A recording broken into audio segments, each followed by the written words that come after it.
जवळपास 242 प्रवासी त्यामध्ये होते आणि ते विमान दुर्घटनाग्रस्त झाल्यामुळे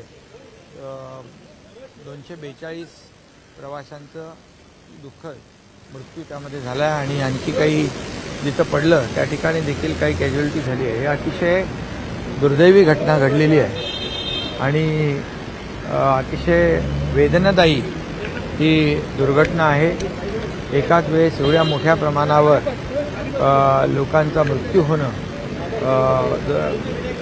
दुर्घटनाग्रस्त विमानामध्ये हे अतिशय दुर्दैवी आणि त्यामध्ये माजी मुख्यमंत्री विजय रुपाणी जी हेही त्या विमानामध्ये प्रवास करत होते। खरं म्हणजे त्यांचाही दुर्दैवी मृत्यू त्यामध्ये झाला आहे। महाराष्ट्रातले देखील काही प्रवासी त्यामध्ये होते। ती अतिशय मनाला अतिशय दुःख देणारी आणि वेदना देणारी अशी मोठी दुर्घटना झालेली आहे। मी त्या जे मृत्यू झाला आहे त्यांच्या परिवाराच्या दुःखामध्ये आम्ही सहभागी आहोत। ज्यांचा मृत्यू झाला आहे त्यांना श्रद्धांजली देत असताना खऱ्या अर्थाने त्यांचे जे नातेवाईक आहेत त्यांना देखील हे दुःख सहन करण्याची शक्ती परमेश्वराने द्यावी आणि त्याचबरोबर या ठिकाणी तिथे मोठ्या प्रमाणावर जे काही रेस्क्यू ऑपरेशन होतं तेही आपण पाहिलं, परंतु दुर्घटना होताना आपण जे व्हिडिओ पाहिल्यानंतर अंगावर खऱ्या अर्थाने शहारे उभे राहत आहेत।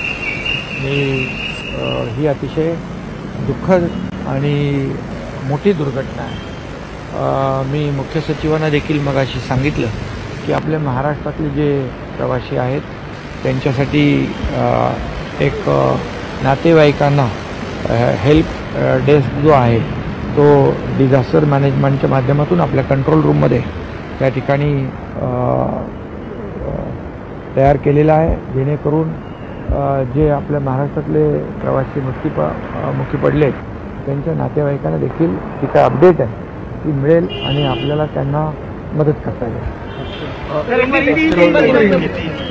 तर या संदर्भात आणखी प्रश्न होता की एकंदरीत आता पुढची ओळख पटवण्यापासून अनेक गोष्टींमध्ये गरज लागणार आहे। केंद्रामध्ये किंवा गुजरातमधील प्रशासनाशी तुमच्या झालेली घटना अतिशय दुर्दैवी आहे आणि याची गंभीर दखल स्वतः देशाचे प्रधानमंत्री नरेंद्र मोदीजींनी स्वतः घेतलेली आहे आणि गृहमंत्री अमित भाई स्वतः त्या ठिकाणी रवाना झालेत अशी माहिती आहे।